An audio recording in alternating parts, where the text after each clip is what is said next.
Hello friends, आप सभी लोगों का आज की इस नई क्लास में एक बार पुनः भरपूर स्वागत है।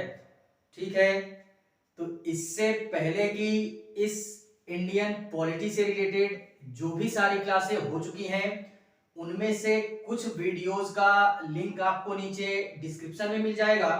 आप सहजता पूर्वक वहां से जाकर के पहले उन सारी क्लासों को अटेंड कर लीजिएगा एंड तत्पश्चात आकर के इस क्लास में विजिट कीजिएगा। ठीक है, बाकी आज जो हम अध्ययन करने वाले हैं वो इंडियन पॉलिटी की श्रृंखला में आज जो हम बात करेंगे वो हमारा एक नया अध्याय होगा।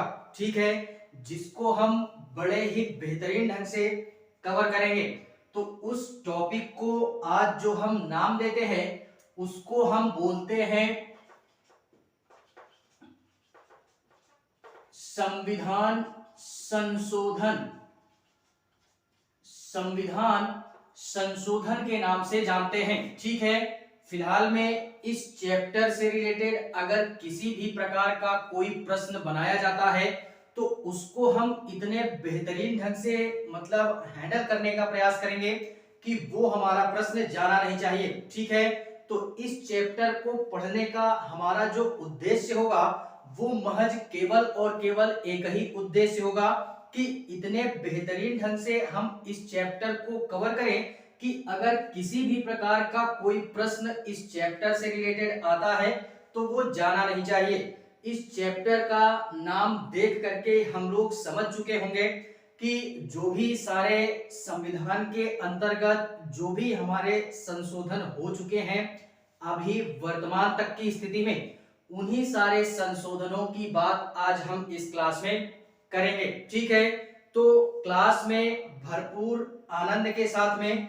और एकाग्रता के साथ में बने रहेंगे मेरे साथ में और भरपूर एंजॉय लेंगे इन संविधान के संशोधनों का। ठीक है, फिलहाल में पहले हम लोग ये बात करते हैं, पहले ये देखते हैं कि इन संविधान संशोधनों की आवश्यकता आखिर क्यों पड़ी। यानी हमारे संविधान के अंतर्गत या जो भी हमारे संविधान सभा के विशेषज्ञ थे जिन्होंने संविधान को बाकायदा निर्मित किया, या जो राजनीति के विशेषज्ञ थे उस समय के, जिस समय संविधान का गठन किया गया था, तो क्या उन लोगों ने एक बेहतरीन संविधान नहीं तैयार किया जिस कारणवश आज वर्तमान की स्थिति में इनमें संशोधनों की आवश्यकता पड़ती है? तो जी नहीं, उन्होंने अपने तरीके से बड़ा ही बेहतरीन संविधान बनाया और एक सशक्त और मजबूत संविधान बनाया जिसको कि तोड़ना या जिसके नियमों का उल्लंघन करना ये हर एक प्रकार से बोले तो कोई भी व्यक्ति इन नियमों का उल्लंघन या इन कानूनी अधिकारों का उल्लंघन नहीं कर सकता है। इतना सशक्त संविधान राजनीति के विशेषज्ञों ने बनाया। ठीक है, तो इनमें संशोधनों की आवश्यकता क्यों पड़ती है? तो संशोधनों की आवश्यकता इस कारण पड़ती है कि यार जरूरी नहीं है कि जो चीजें लिख दी गई है वही सारी चीजें आगे चल के भी होंगी। ठीक है, तो आगे भविष्य में चल करके सरकार के द्वारा कई ऐसी नीतियां लाई जाती हैं, कई ऐसे कानून लाए जाते हैं, या भारत देश को चलाने के लिए कई ऐसे प्रावधानों की आवश्यकता आज पड़ती है और भविष्य में भी आगे पड़ेगी। तो जिस कारण वह संविधान के नियमों को ना बदल करके उनमें संशोधन किया जाता है, यानी उनमें कुछ कानूनों को प्रावधानित कर दिया जाता है, जोड़ दिया जाता है। ठीक है, लेकिन पुराने वाले जो हमारे नियम और कानून बनाए गए इस संविधान की पुस्तक में, उनको कभी भी नहीं बदला जा सकता। इस बात को हमने याद रखना है। आने वाले चिरकाल तक या अनंत काल तक, जब तक हमारा ये भारत जैसा देश इस पृथ्वी पे रहेगा, तब तक ये हमारा संविधान जो कि हमारे राजनीति के विशेषज्ञों के द्वारा निर्मित किया गया वो अनंत काल तक हमारा चलता रहेगा। ठीक है, इनमें केवल और केवल संशोधनों के माध्यम से हम लोग इनमें प्रावधानों को ऐड करेंगे, बाकी इनमें बदलेंगे कुछ नहीं। और एक बात यहाँ पे ये याद रखेंगे कि कि यार जो भी हमारे संविधान के अंतर्गत प्रावधान किए जाते हैं या कुछ भी सारी चीजें उनमें अलग से जोड़ी जाती हैं जो कि मूल संविधान के अंतर्गत नहीं होती, तो इसका प्रावधान केवल और केवल इसका अधिकार संसद के पास है कि वही संविधान के अंतर्गत चेंजमेंट हमारा कर सकती है। ठीक है, तो इतनी सारी चीजें हमको यार समझ में आ चुकी होंगी, तो हम अपनी क्लास को स्टार्ट करते हैं और यह देखते हैं कि जब से हमारा संविधान बन करके तैयार हुआ तब से लेकर के आज वर्तमान की स्थिति तक हमारे ऐसे कौन कौन से संविधान में संशोधन किए गए हैं जिनको हमें पढ़ना है इस चैप्टर के माध्यम से। ठीक है, और ये देखते हैं कि उनमें क्या क्या चीजों का प्रावधान भी किया गया है। तो क्लास में भरपूर एकाग्रता के साथ में बने रहेंगे मेरे साथ में और इस चैप्टर का आनंद लेंगे हम लोग। ठीक है, देखते हैं इसमें सबसे पहला जो संशोधन होता है उसकी बात करते हैं। फिलहाल में इतनी सारी चीजें समझने के पश्चात में हम लोग ये देखते हैं कि संविधान संशोधन की ये जो प्रक्रिया इस संविधान में निर्मित की गई ये किस देश से ली गई, हम लोगों ने इससे पहले का टॉपिक पढ़ चुका है, तो उन सारी वीडियोस को देख लीजिएगा कि किस देश के संविधान से हम लोगों ने किन किन प्रावधानों को उठा करके भारतीय संविधान में समाहित करने का प्रयास किया है। ठीक है, तो उस वीडियोस को या उस क्लास को अटेंड कर लेंगे तो बड़ी ही सहजता महसूस होगी इन सारी चीजों को समझने में। ठीक है, बाकी यहाँ पे बात करते ही हैं कि संविधान सभा या संविधान जो हमारा संशोधन है ये अनुच्छेद इसका जो संविधान में प्रावधान किया गया है, संविधान में जो प्रावधान किया गया संविधान संशोधन का वो अनुच्छेद 368 के तहत इसको हमने याद रखना है। ठीक है, 368 के तहत भारतीय संविधान में ये प्रावधान किया गया है कि किसी भी प्रकार का अगर संविधान में संशोधन करना है, किसी भी एक्ट में अगर परिवर्तन करना है तो वो हम अनुच्छेद 368 के तहत इस प्रावधान के तहत हम संविधान में संशोधन कर सकते हैं। ठीक है, तो इसी बात को हमने पकड़ना है कि इसी आर्टिकल के तहत पूरे के पूरे संविधान में संशोधन की प्रक्रिया को निर्मित किया गया। ठीक है, और एक बात और नोट करेंगे कि इस संविधान संशोधन को किस देश से लिया गया है, तो दक्षिण अफ्रीका से।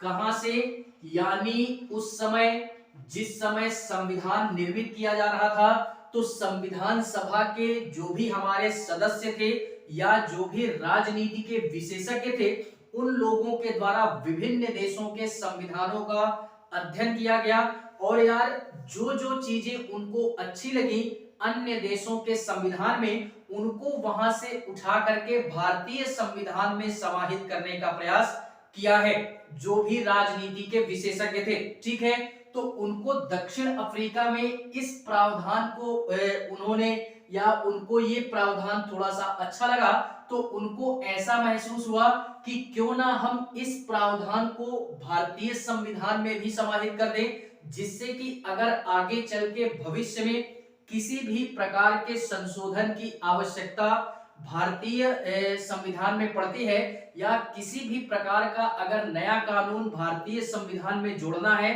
तो हम इस अनुच्छेद के माध्यम से संविधान में उसको पुनः जोड़ सकते हैं, या ये 368 हमको ये अधिकार देता है कि हम अर्थात संसद के द्वारा ये किसी भी प्रावधान को हम जोड़ सकते हैं। ठीक है, तो इस बात को भी हमने पकड़ करके रखना है। और फिलहाल में अब देखते हैं संविधान संशोधनों के पश्चात में, इसको भी हम लोगों ने पढ़ा होगा या मैं अभी वही बता रहा हूं कि संसद के द्वारा संविधान में संशोधन किए जाते हैं और कई बार तो ऐसा होता है कि संसद की भी आवश्यकता पड़ती है और संसद के साथ साथ में हमारे जो राज्य की विधान सभाएं हैं उन विधान सभाएं हैं या जो हमारे विधान मंडल हैं उनकी भी स्वीकृति की आवश्यकता पड़ती है। ठीक है, यानी संसद के साथ साथ आधे से ज्यादा राज्यों की भी परमिशन या स्वीकृति की आवश्यकता पड़ती है कुछ परिस्थितियों में, तभी इस संविधान में संशोधन किया जा सकता है, या कुछ ऐसी परिस्थितियां हैं जहां कानूनों को या कुछ जो हमारे प्रस्ताव हैं उनको निर्मित किया जाता है। ठीक है, तो इस तथ्य को भी हमने पकड़ करके रखना है। ठीक है, एंड इसी के पश्चात में अब हम लोग बात करते हैं, देखते हैं ऐसे कौन कौन से संविधान संशोधन हो चुके हैं हमारे भारतीय संविधान में, जिनको हमको जानना और पढ़ना बेहद आवश्यक हो जाता है। तो सर्वप्रथम मैं जो बात करूंगा वो बात करूंगा प्रथम संविधान संशोधन की। प्रथम संविधान संशोधन, इसकी बात करेंगे।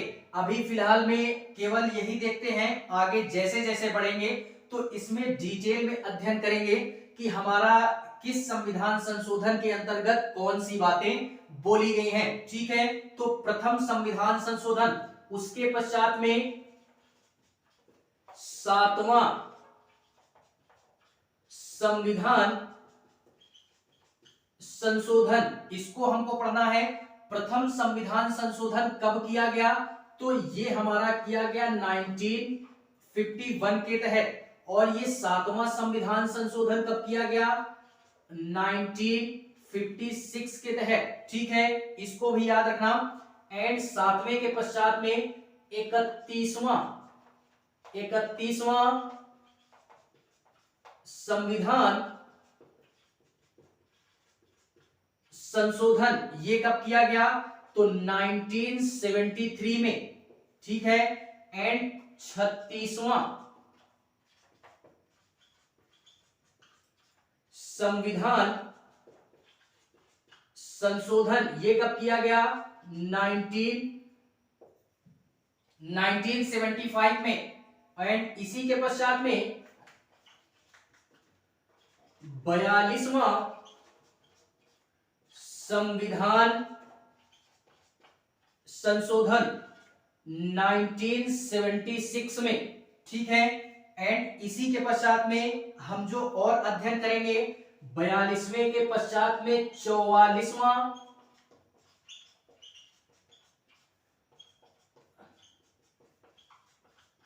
संविधान संशोधन 1978 में। ठीक है, ये हो गए हमारे, और कुछ की बात और करते हैं इसी में, हम कुछ की बात और करते हैं, जैसे 61वां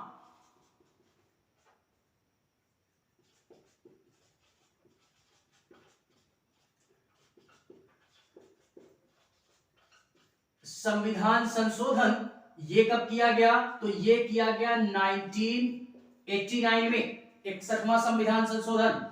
उसके पश्चात में 69वां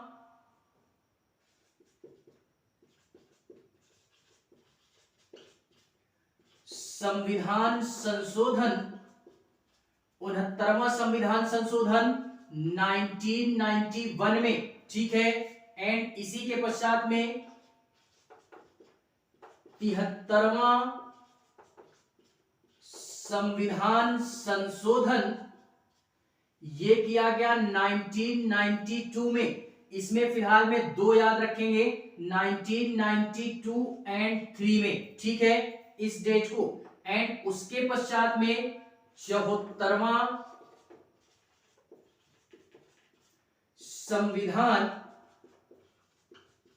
संशोधन, ये भी 1992 टू 1993। ठीक है, एंड इसी के पश्चात में 74वें के पश्चात में हम लोग बात करेंगे 84वां संविधान संशोधन।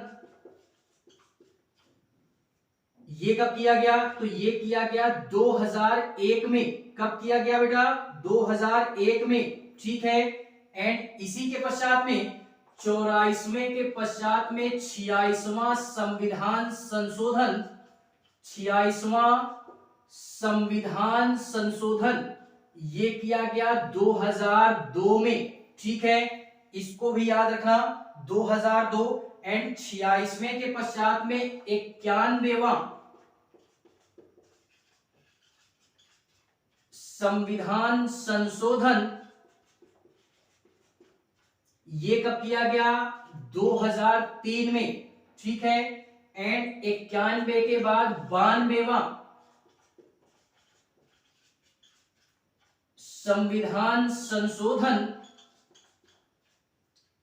2003 और 2004 में इसके मध्य में होता है, ठीक है। 92वां के पश्चात में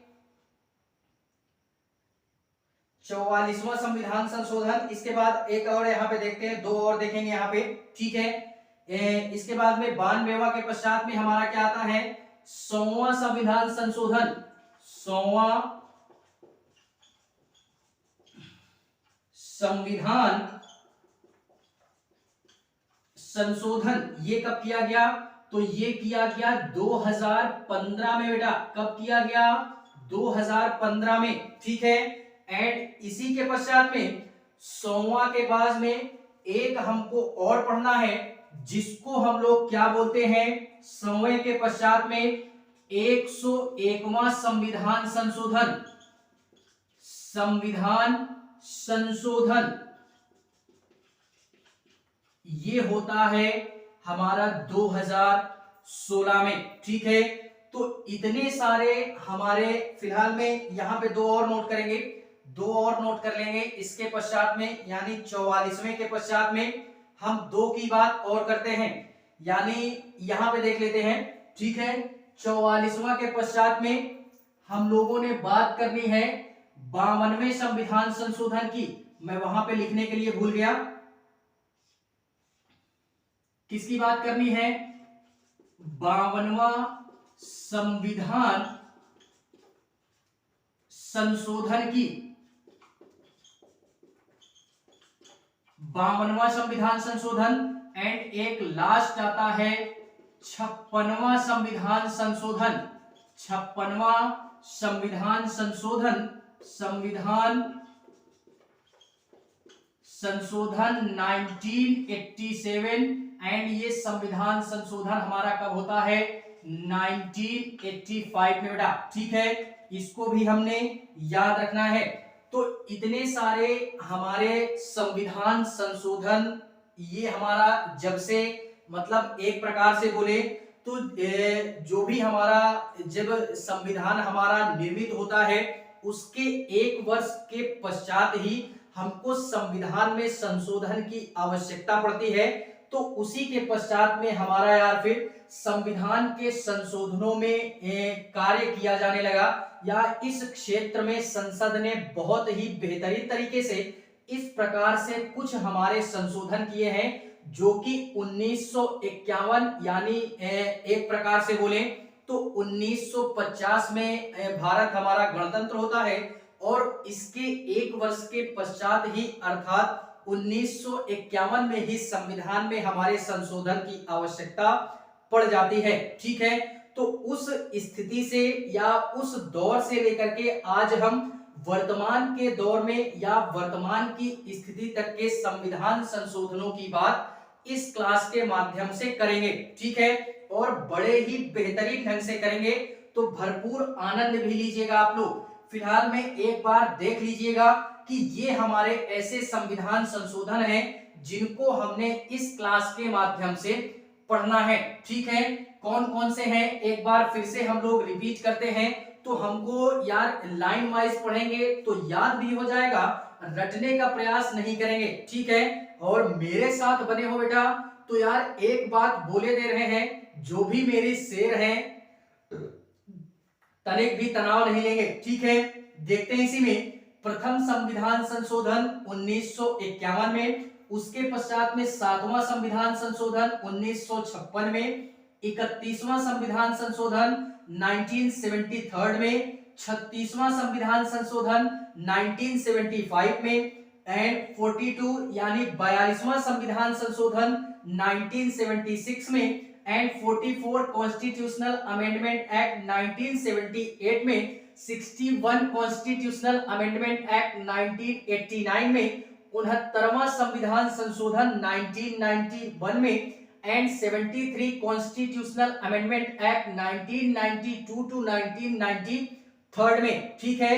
and 74 constitutional amendment act 1992 to 1993 में, एंड इसी के पश्चात में 84 कॉन्स्टिट्यूशनल अमेंडमेंट एक्ट 2001 में, 86 अर्थात 46वां संविधान संशोधन 2002 में, 91वां संविधान संशोधन 2003 में, 92वां संविधान संशोधन 2003 और 4 के मध्य में, 100वां संविधान संशोधन 2015 में किया गया, एंड 101वां संविधान संशोधन 2016 में हमारे संविधान में संशोधन किया गया है, ठीक है। फिलहाल में ये जो दोनों मैंने लिखे वो आप लोग इसी के नीचे लिखना, लाइन वाइज रहेगा। 44वां के पश्चात में 52वां संविधान संशोधन 1985 में, एंड 56 संविधान संशोधन ये 1987 में हमारा होता है, ठीक है। तो इतनी सारी चीजें हमको पकड़ करके रखनी है बाकायदा इस संविधान संशोधन से रिलेटेड, ठीक है। अब हम इसी में एक एक करके ये बात करते हैं कि किस संविधान संशोधन के अंतर्गत क्या प्रावधान किया गया या इनको जोड़ा गया तो क्यों जोड़ा गया और किस उद्देश्य से भारतीय संविधान में इनको समाहित करने का प्रयास किया गया है, ठीक है। तो पूरी एकाग्रता के साथ में बने रहेंगे और पहली बात करते हैं प्रथम संविधान संशोधन की। फिलहाल में तनाव वाली बात नहीं है, अगर इस क्लास के माध्यम से सारे के सारे संशोधनों का अध्ययन हो जाता है तो बहुत ही अच्छी बात है, और अगर नहीं होता है तो इसके पश्चात इसी चैप्टर से रिलेटेड हम एक क्लास पुनः अटेंड करेंगे जिसमें पूर्णतः हम सारे संविधान संशोधनों का अध्ययन करने का प्रयास करेंगे बड़े ही बेहतरीन तरीके से, ठीक है। तो आज जो हमने बात करनी है वो बात करते हैं प्रथम संविधान संशोधन 1951 की, ठीक है।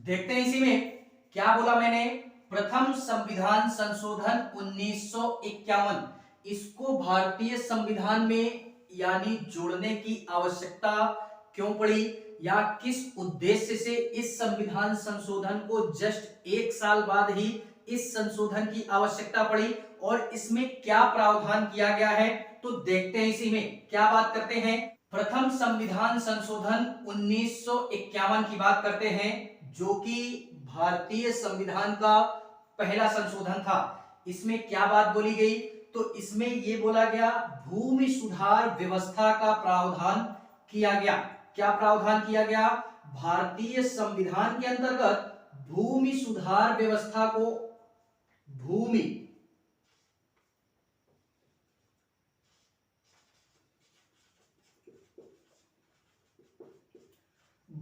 सुधार व्यवस्था का प्रावधान किया गया। किसके तहत किया गया, तो प्रथम संविधान संशोधन 1951 के तहत ये भूमि सुधार व्यवस्था की बात हमारे भारतीय संविधान में इसको क्या किया गया, इस संशोधन के माध्यम से जोड़ा गया, ठीक है। इसके पहले ये भूमि सुधार व्यवस्था का प्रावधान हमारे मतलब मूल संविधान के अंतर्गत नहीं था, जिसको प्रथम संविधान संशोधन 1951 के तहत इसको जोड़ा गया। और इसकी आवश्यकता क्यों पड़ी जोड़ने की, तो यार जैसे ही हम लोग ये जानते हैं कि जिस समय भारत हमारा स्वतंत्र होता है उससे पहले यार हमारे क्या होता है कि कुछ जगहों पे ब्रिटिशों का शासन होता है, और फिलहाल में ब्रिटिशों का शासन तो पूरे इंडिया में ही होता है, लेकिन कुछ ऐसे क्षेत्र हमारे ऐसे होते हैं जहां पे देसी रियासतें होती हैं, राजे रजवाड़ों का हमारे शासन चलता है, यानी जमींदारी प्रथा हमारी चल रही होती है। तो उस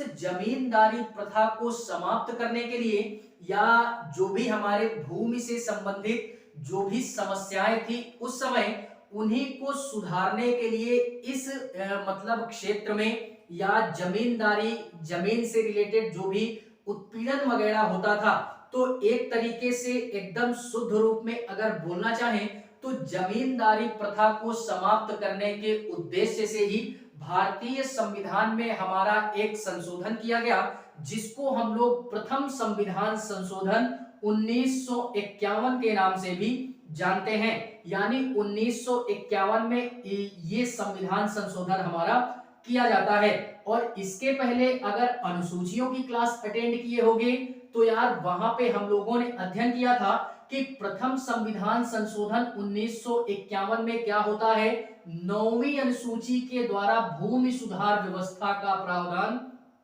किया गया है। ऐसा क्यों?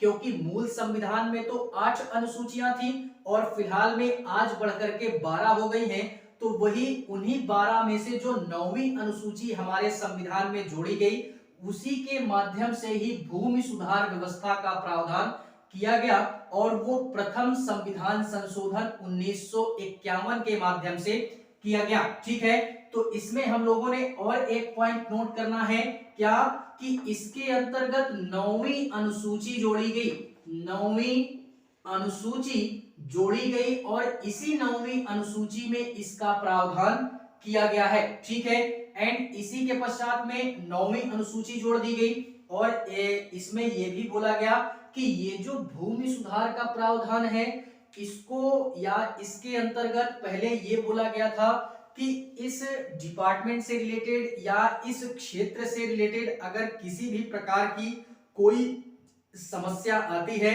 तो उसको हम न्यायालय में चुनौती नहीं दे सकते हैं। अर्थात इस क्षेत्र से रिलेटेड किसी भी प्रकार की अगर समस्या उत्पन्न होती है तो न्यायालय में उसकी कोई सुनवाई नहीं होगी। लेकिन एक प्रकार से बोले तो वर्तमान की स्थिति में सरकार हमारी ऐसी है कि कुछ परिस्थितियों में वो अपने स्वार्थ के लिए क्या करती है कि इस जमींदारी प्रथा को अपने स्वार्थ के लिए अपनाती है, जिस कारणवश इन्हीं सारी चीजों को देखते हुए न्यायालय ने ये बोला कि अब से इसको आज के पश्चात से या कुछ विशेष स्थानों पे या कुछ विशेष परिस्थितियों में इसको न्यायालय में चुनौती दी जा सकती है कानूनी रूप से। तो इस बात को भी हमको समझ करके रखना है। ठीक है, ये हुआ भूमि सुधार व्यवस्था और 9वीं अनुसूची जो कि प्रथम संविधान संशोधन 1951 के तहत इसका प्रावधान बड़े ही बेहतरीन तरीके से भारतीय संविधान में किया गया है। ठीक है, इसी के पश्चात में बात करते हैं 7वां संविधान संशोधन 1956 की बात करते हैं कि इस संविधान संशोधन की आवश्यकता क्यों पड़ी और इसको भारतीय संविधान में समाहित किया गया, तो आखिर क्यों किया गया और इसके अंदर क्या प्रावधान हमारे किए जाते हैं। ठीक है, तो ये जो संविधान संशोधन होता है ये हमारा 7वां संविधान संशोधन होता है भारतीय संविधान के अंतर्गत और ये 1956 में किया जाता है।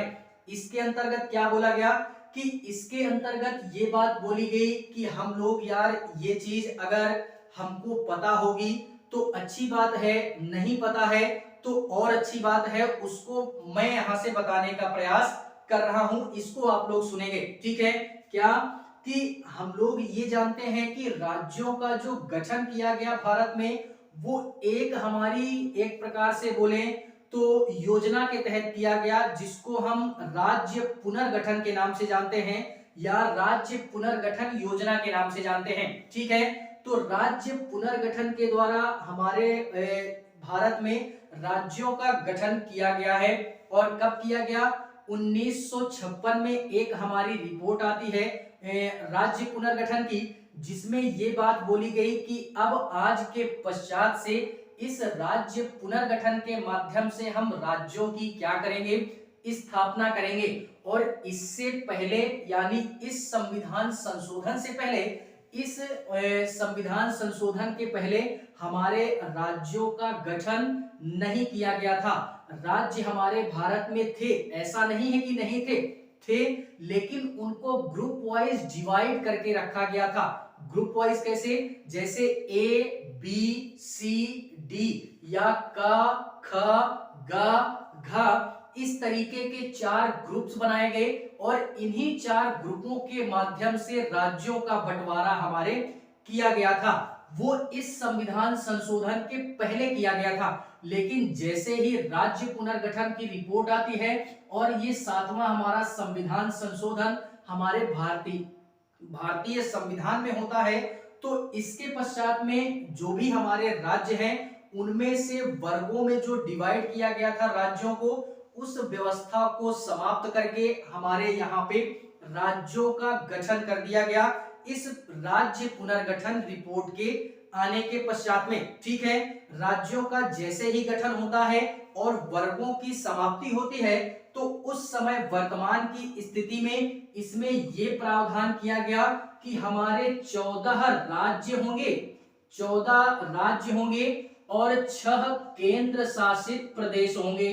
ठीक है, इसका प्रावधान हमारे कर दिया गया 7वें संविधान संशोधन 1956 के तहत। ठीक है, ये बात बोल दी गई और इसी के पश्चात में एक बात यहाँ पे और बोली गई, वर्ग की समाप्ति हुई, जो कि हमारे राज्य डिवाइड थे, तो उनकी समाप्ति के पश्चात में राज्य बनाए गए और फिर आगे चल के जैसे जैसे राज्यों की संख्या बढ़ती गई भारत में या क्षेत्रों की संख्या बढ़ती गई, तो यहाँ पे एक प्रावधान इसी संविधान संशोधन के अंतर्गत और किया गया। क्या किया गया कि यहाँ पे एक प्रावधान ये बोला गया कि 2 या 2 से अधिक राज्यों के लिए एक हाई कोर्ट की स्थापना की जाएगी भारत के अंतर्गत। किस संविधान संशोधन के तहत? 7वां संविधान संशोधन, जो कि 1956 में होता है। इसके अंतर्गत ये बात बोल दी गई कि 2 या 2 से अधिक राज्यों के लिए, यानी 2 या 2 से अधिक राज्यों के लिए एक हमारा हाई कोर्ट बनाया जाएगा। ठीक है, इस व्यवस्था का प्रावधान कहां पे किया गया? तो इस 7वें संविधान संशोधन के माध्यम से भारतीय संविधान में इसको भी समाहित करने का प्रयास किया है। ठीक है, एंड इसी के पश्चात में यार 2 से अधिक से क्या तात्पर्य है कि जो भी हमारे राज्य होंगे, यानी 2 राज्यों का एक हाई कोर्ट हमारे हो सकता है, या 2 से अधिक राज्य भी अगर भारतीय क्षेत्र में शामिल हैं, तो उन सबको मिला करके हम एक हाई कोर्ट की स्थापना उस राज्य में या उन राज्यों के लिए कर सकते हैं। इस बात का प्रावधान यहाँ पे 7वें संविधान संशोधन में बोल दिया गया है। तो इतनी सारी बातें हमको इसमें याद रखनी है, 7वें संविधान संशोधन के अंतर्गत क्या क्या प्रावधान किया गया और किस उद्देश्य से किया गया। तो इन सारी चीजों को हमने क्या करना है, पकड़ करके रखना है बड़े ही बेहतरीन तरीके से। बात करते हैं इसी में 31वां संविधान संशोधन 1973, यानी इसके पश्चात में हमारा 31वां संविधान संशोधन भारतीय संविधान के अंतर्गत किया गया, जो कि 1973 के अंतर्गत किया गया। इसमें क्या बोला गया? तो इसमें यह बोला गया 31वें संविधान संशोधन में ये बोला गया कि जो भी हमारी लोकसभा की सीटें हैं, लोकसभा में कितनी सीटें बेटा? तो लोकसभा में हमारी 545 सीटें। ठीक है, फिलहाल में 550 या 52 ऐसे करके हैं, लेकिन जो हमारी सीटें पूर्ण रूप से राज्यों को मिला करके, केंद्र शासित प्रदेशों से मिला करके और मनोनयन के माध्यम से जो हमारी सीटें हमारी पूरी एक तरीके से बोले तो पूर्ण रूप से जो भरती हैं, वो 545 ही भर पाती हैं, जिसमें से 5 सीटें हमारी खाली रह जाती हैं। ठीक है, तो वर्तमान की स्थिति में बात करें तो लोकसभा में कितनी सीटें? लोकसभा में 545 सीटें। ठीक है, ये वर्तमान की स्थिति की बात है। लेकिन इस संविधान संशोधन द्वारा 31वां संविधान संशोधन 1973 में जब होता है, तो इस समय लोकसभा की जो सीटें थी वो कितनी थी? 525 सीटें थी बेटा। कितनी? 525 सीटें थी। कहां पे? लोकसभा में 525 सीटें थी उस समय, ठीक है, 525 थी, लेकिन जैसे ही भारतीय संविधान में ये संशोधन होता है 31वें नंबर का, तो इसमें ये बात बोली गई कि अब आज के पश्चात से या इस संविधान संशोधन के पश्चात से हम जो लोकसभा की सीटों का निर्माण करेंगे वो 525 से बढ़ा करके 545 करते हैं, ठीक है। तो 545 सीटें लोकसभा के अंतर्गत कब निर्मित की गई या कब गठित की गई या किस संविधान संशोधन के द्वारा ये बात बोली गई, तो वो बोली गई 31वें संविधान संशोधन 1973 के पश्चात में, ठीक है। तो इस बात को भी हमको पकड़ करके रखना है। वर्तमान में कितनी सीटें हैं? वर्तमान में लोकसभा में 545 सीटें हैं हमारी, ठीक है, जिसमें से 543 सीटें मैंने अभी बोला कुछ निर्वाचन के माध्यम से, तो ये हमारी 543 सीटें हैं, ये निर्वाचन यानी चुनाव के द्वारा सदस्य यहाँ पे चुन के आते हैं 543, और बाकी 2 सदस्य जो हैं ये मनोनय के माध्यम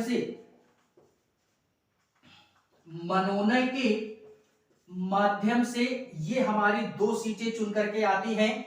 यही दोनों मिलाकर के क्या होती हैं? 545 सीटें हमारी बन करके लोकसभा में तैयार होती हैं। और ये जो मनोनय करके आते हैं ये 2 एंग्लो इंडियन का चयन किया जाता है जो कि राष्ट्रपति जी के द्वारा किया जाता है। इनके लिए ये 2 सीटें फिक्स होती हैं, ठीक है।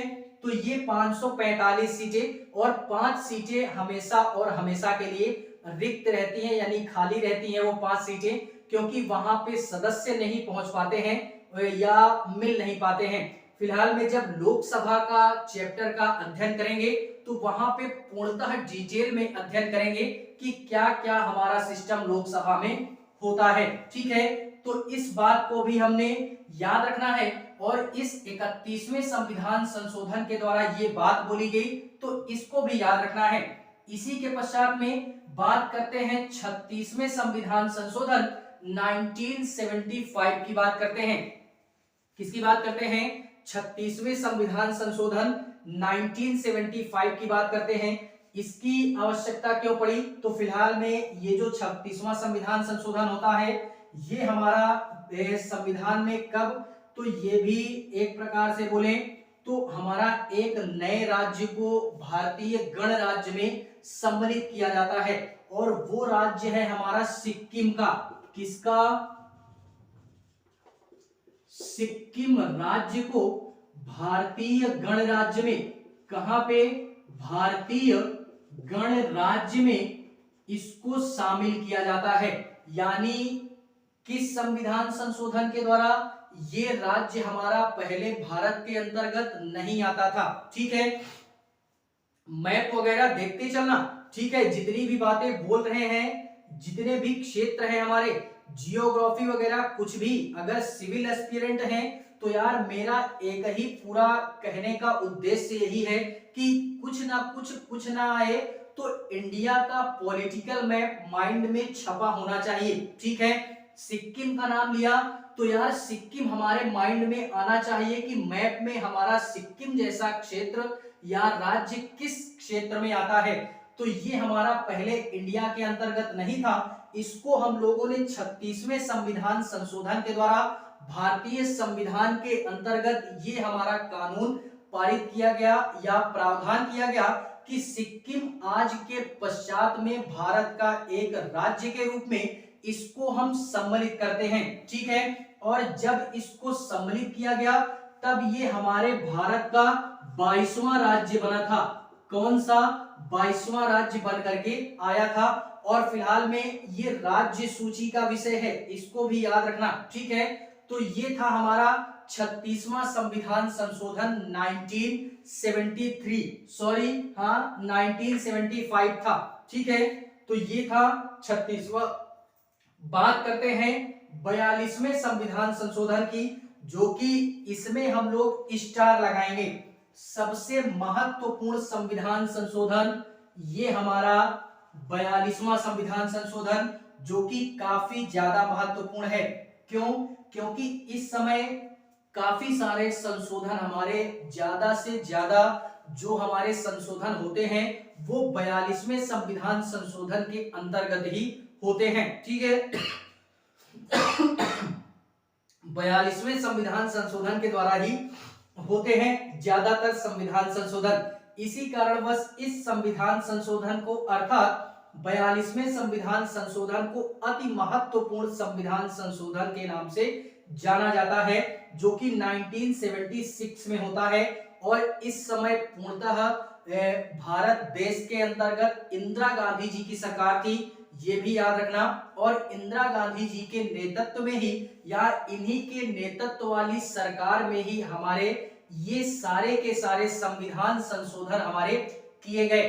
और इतने ज्यादा संशोधन किए गए जिस कारणवश हमने इसको एक नाम दे दिया, जिसको हम मिनी कॉन्स्टिट्यूशन, याद रखना है, जिसको हम लोग मिनी कॉन्स्टिट्यूशन, कॉन्स्टिट्यूशन या लघु संविधान के नाम से जानते हैं। इतने ज्यादा संविधान संशोधन हुए इसके द्वारा, या इतने ज्यादा परिवर्तन लाए गए संविधान के अंतर्गत कि जिसको हम लोग मिनी कॉन्स्टिट्यूशन या लघु संविधान के नाम से जानते हैं। और इसमें कई ऐसे प्रावधान हैं जिनको जोड़ने का भी प्रयास किया गया और उनमें कुछ हमारे चेंजमेंट करने का भी प्रयास किया गया। ठीक है, तो इसमें हम ये देखते हैं कि ऐसे कौन कौन से प्रावधान हमारे किए गए भारतीय संविधान के अंतर्गत, जो कि हमारे 42वें संविधान संशोधन के द्वारा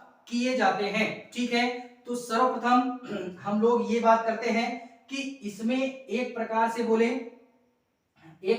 बोले तो प्रस्तावना में, किसमें बेटा,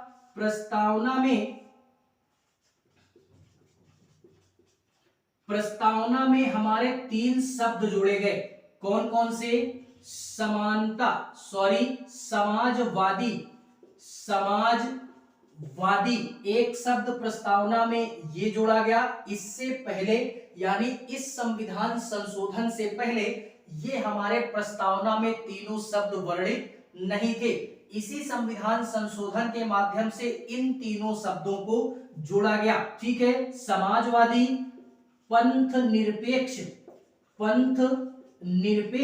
इसी को हम लोग धर्म निरपेक्ष के नाम से जानते हैं। तो ये जो धर्म निरपेक्ष शब्द था ये इस संविधान संशोधन के पहले हुआ करता था, लेकिन जैसे ही ये हमारा संविधान संशोधन अर्थात 42वां संविधान संशोधन होता है तो इस धर्म निरपेक्ष की जगह हम लोगों ने एक शब्द प्रयोग में लिया जिसको हम लोग पंथ निरपेक्ष के नाम से भी जानते हैं। दोनों में सिमिलरिटीज नहीं है, दोनों सेम ही हैं। ठीक है, पंथ निरपेक्ष एंड उसके बाद अखंडता, ये तीनों शब्द हमारे संविधान में क्या किए गए? समाहित किए गए इस संविधान संशोधन के द्वारा। ठीक है, पहला ये किया गया प्रावधान एंड दूसरा प्रावधान ये किया गया। पहला प्रावधान ये था, ठीक है, एंड दूसरा प्रावधान ये किया गया कि राष्ट्रपति जी को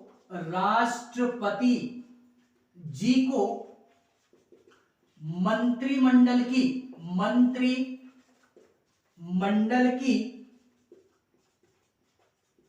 सलाह मानने के लिए बाध्य कर दिया गया। इससे कहने से तात्पर्य क्या है कि राष्ट्रपति जी को मंत्रिमंडल की अर्थात जो भी हमारी कैबिनेट है, जो भी हमारी केंद्र की सरकार है, जो संसद में बैठती है, जिसकी सरकार वर्तमान में चल रही होती है, उनको क्या बोला गया कि वो राष्ट्रपति जी को क्या करेंगे? अपनी सलाह मानने के लिए उनको बाध्य कर दिया गया। इससे क्या तात्पर्य है कि जो भी हमारी कैबिनेट है या जो भी हमारी मंत्रिमंडल है, जो भी हमारी मंत्रिपरिषद है केंद्र की, यदि वो किसी भी प्रकार का प्रस्ताव अगर पारित करना चाहती है, उसको बहुमत के साथ में सिद्ध करने के पश्चात में या पास करने के पश्चात में वो हमारा राष्ट्रपति जी के पास हस्ताक्षर के लिए भेजती है, तो राष्ट्रपति इस संविधान संशोधन के द्वारा उस पर हस्ताक्षर करने के लिए बाध्य हैं। वो उसको वापस नहीं भेज सकते हैं या किसी भी प्रकार की उसमें त्रुटि नहीं निकाल सकते हैं कि नहीं हम इस कारणवश इस प्रस्ताव पे अपने हस्ताक्षर नहीं करेंगे। तो इस प्रकार से इनकी सलाह को या इनके द्वारा जो भी प्रस्ताव दिया जाएगा मंत्रिमंडल या मंत्रिपरिषद के द्वारा, उसको राष्ट्रपति जी को मानना ही होगा। इसमें दो राय वाली बात नहीं है। ठीक है, तो यही बात बोली गई यहाँ पे। एंड तीसरी बात क्या बोली गई, तीसरी इसी संविधान संशोधन के माध्यम से तीसरी जो बात बोली गई उसको भी याद रखना बेटा। ठीक है, तीसरी बात, तीसरा प्रावधान ये किया गया कि लोकसभा में, कहां पे, लोकसभा में या विधानसभा में, विधानसभा में। क्यों? क्योंकि सरकार हमारी यहीं से बनती है। केंद्र में अगर किसी को सरकार बनानी है तो वो लोकसभा से बनाएगा, राज्य में अगर किसी को सरकार बनानी है तो वो विधानसभा से बनाएगा। इसी कारणवश इन्हीं दोनों की बात हम यहाँ पे कर रहे हैं और बाकायदा इस 42वें संविधान संशोधन 1976 में इन दोनों की बात इसी कारणवश बोली गई है या प्रावधान बाकायदा किया गया है। ठीक है, तो लोकसभा में या विधानसभा में इनका जो पहले कार्यकाल था वो हमारा 5 वर्ष होता था। ठीक है, ये 5 वर्ष होता है जो कि आज वर्तमान में भी 5 वर्ष ही है। लेकिन इंदिरा गांधी जी की सरकार थी तो इन्हीं के समय में ये हमारा संविधान संशोधन होता है। तो इन्होंने इसमें ये चेंजमेंट कर दिया कि आज के पश्चात से या इस संविधान संशोधन के पश्चात से हमारे ये लोकसभा और विधानसभा, इनका जो कार्यकाल होगा बेटा वो कितना होगा, वो हमारा 6 वर्ष होगा। कितना होगा? 6 वर्ष बोला जाएगा। तो इस संविधान संशोधन के द्वारा लोकसभा और विधानसभा इनका कार्यकाल 5 वर्ष से बढ़ा करके 6 वर्ष के लिए कर दिया गया। लेकिन वर्तमान में आज भी 5 वर्ष ही है। ये 5 वर्ष कब होता है, पुनः इसको अभी आगे हम पढ़ने का प्रयास करेंगे। ठीक है, तो एक बात ये बोली गई, तीसरी बात ये हो गई। एंड चौथा इसमें और क्या प्रावधान किया गया, चौथा प्रावधान इसमें यह बोला गया कि इससे पहले जो भी हमारा शिक्षा, जैसे शिक्षा से जुड़ा क्षेत्र हो गया, शिक्षा के बाद वन्य जीवन या वन में जो जीव हैं या वन्य प्राणी, या इसके पश्चात में एक शब्द और नोट करते हैं, नाप तौल, नाप तौल की चीजें, ये जितने भी सारी इस प्रकार की चीजें हैं, शिक्षा से जुड़ी हुई, वन्य जीव से जुड़ी हुई, वन्य क्षेत्र से जुड़ी हुई या नाप तौल से जुड़ी हुई, इस प्रकार की जितनी भी सारी चीजें हमारे इंडिया के अंतर्गत होती थी वो पहले किसमें आती थी, ये सारी सूचियां पहले केवल और केवल राज्य सूची के विषय में इनको समाहित किया गया था। यानी इन सारी चीजों में केवल और केवल राज्य सरकार ही कानून बनाएगी इन सारे क्षेत्रों में। लेकिन जैसे ही ये 42वां संविधान संशोधन होता है तो इसके माध्यम से ये बोला गया कि अब यहाँ पे केवल राज्य सरकार ही कानून नहीं बनाएगी, यहाँ पे राज्य और केंद्र दोनों सरकारें मिलकर इन सारे क्षेत्रों के लिए कानून बना सकते हैं। अर्थात इनको राज्य सूची से छोड़ करके समवर्ती सूची में डाल दिया गया, समवर्ती सूची में इनको डाल दिया गया। पहले राज्य सूची में थी लेकिन अब वर्तमान में ये समवर्ती सूची के अंतर्गत आती है। ठीक है, तो इसको भी हमने याद रखना है। ये प्रावधान भी हमारे 42वें संविधान संशोधन 1976 के माध्यम से भारतीय संविधान में समाहित किया गया। इसके पश्चात में और क्या चेंजमेंट होता है, और एक चेंजमेंट यहाँ पे और नोट करेंगे, चौथा पॉइंट ये नोट करना। उसके पश्चात में यहाँ पे एक पॉइंट और नोट करना, पांचवा पॉइंट। पांचवा पॉइंट क्या, पांचवा पॉइंट ये कि इससे पहले हमारी कोरम व्यवस्था हुआ करती थी, यानी लोकसभा में और विधानसभा में सरकार यहीं से बनती है, केंद्र में बनेगी लोकसभा से, राज्य में बनेगी विधानसभा से। ठीक है, इतनी चीजें हम समझ चुके हैं। तो इसमें इसके पश्चात में यानी इस संविधान संशोधन से पहले यहाँ पे इन दोनों चीजों में यानी संसद में भी और विधानमंडल में भी यहाँ पे कोरम की व्यवस्था की गई थी। कोरम से क्या तात्पर्य है? कोरम से तात्पर्य ये है, पहले ये देखते हैं कि 5वें नंबर पे कोरम की व्यवस्था को समाप्त किया गया। कोरम व्यवस्था को समाप्त किया गया कहां से? संसद से और विधानमंडल से। विधानमंडल से, संसद में हम दोनों सदनों की बात करेंगे, राज्यसभा की और लोकसभा की। विधानमंडल में भी हम दोनों जगह की बात करेंगे, विधानसभा की और विधान परिषद की। फिलहाल में विधान परिषद जो है ये हर राज्य में नहीं है, ये वर्तमान में केवल और केवल 7 राज्यों में ही विधान परिषद का गठन किया गया है। तो जहां पे विधान परिषद होगी वहां पे हम दोनों की बात करेंगे, विधानसभा और विधान परिषद। जहां पे विधान परिषद नहीं होगी तो वहां पे हम केवल और केवल विधानसभा की ही बात करेंगे। ठीक है, तो इसके माध्यम से ये बोला गया कि संसद और विधानमंडल से कोरम व्यवस्था को समाप्त कर दिया गया। किस संविधान संशोधन द्वारा? 42वें संविधान संशोधन के द्वारा। ठीक है, कोरम व्यवस्था क्या होती है?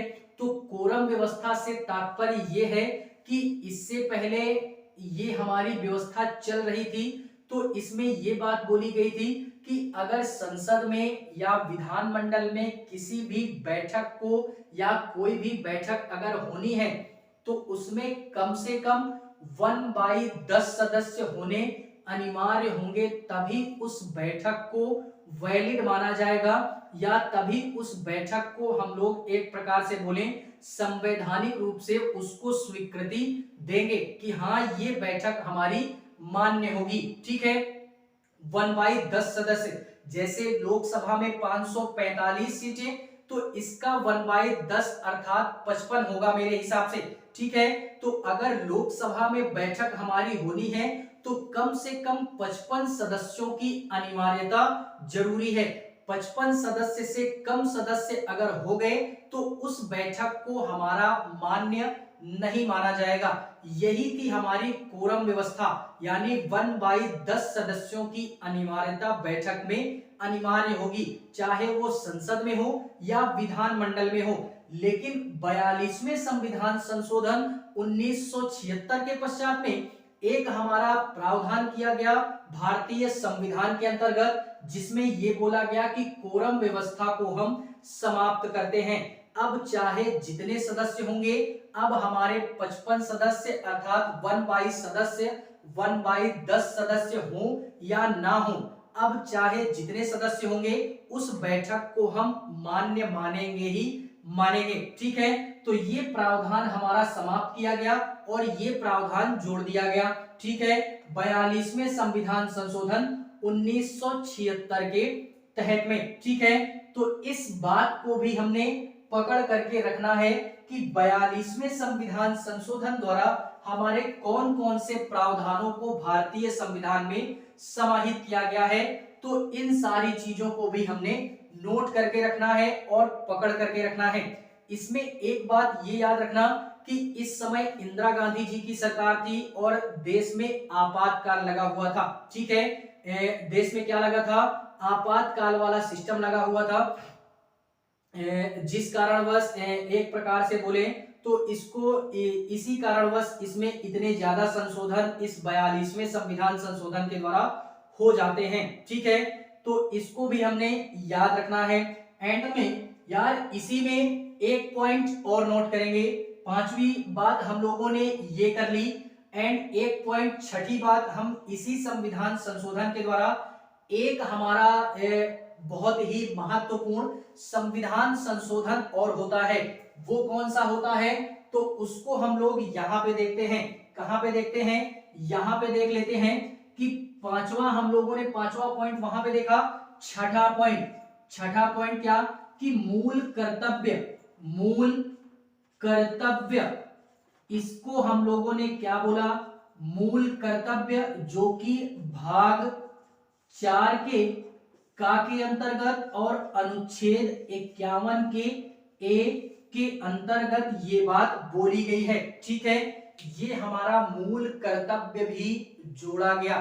इससे पहले भारतीय संविधान में या जो भी हमारा मूल संविधान बनाया गया था राजनीति के विशेषज्ञों के द्वारा, उस समय हमारा मूल कर्तव्यों की चर्चा नहीं की गई थी कि भारतीय जनता के हमारे कौन कौन से कर्तव्य होंगे इस देश में रहने के प्रति। ठीक है, तो इसको किस संविधान संशोधन के द्वारा इसको भारतीय संविधान में समाहित किया गया, तो इसको 42वें संविधान संशोधन 1976 के तहत भारतीय संविधान में इसका प्रावधान किया गया कि भारत देश में रहने वाले हर एक व्यक्ति के हर एक व्यक्ति का हमारा कुछ ना कुछ कर्तव्य होगा कि वो अगर इस देश में रह रहा है तो ये जितने भी भारतीय संविधान के अंतर्गत कर्तव्य हमारे दिए गए हैं ये भारतीय नागरिकों के मूल कर्तव्य हैं। इनका निर्वहन करना भारत के हर एक नागरिक का फर्ज है और हर एक नागरिक का कर्तव्य होगा। इसको कब जोड़ा गया, तो इसको 42वें संविधान संशोधन 1976 के तहत जोड़ा गया या इसका प्रावधान किया गया और भाग 4 के अंतर्गत किया गया और 51 के ए में किया गया।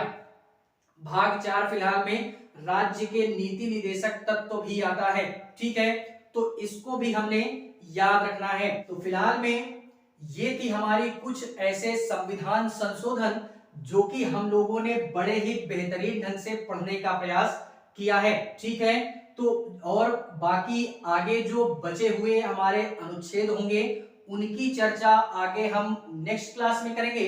क्लास अगर अच्छी लगे तो लाइक करें, कमेंट करें और चैनल को सब्सक्राइब जरूर करें। ठीक है, और अपने भाई को सपोर्ट जरूर करें। बाकी मिलते हैं किसी अन्य लेक्चर में, तब तक के लिए जय हिंद।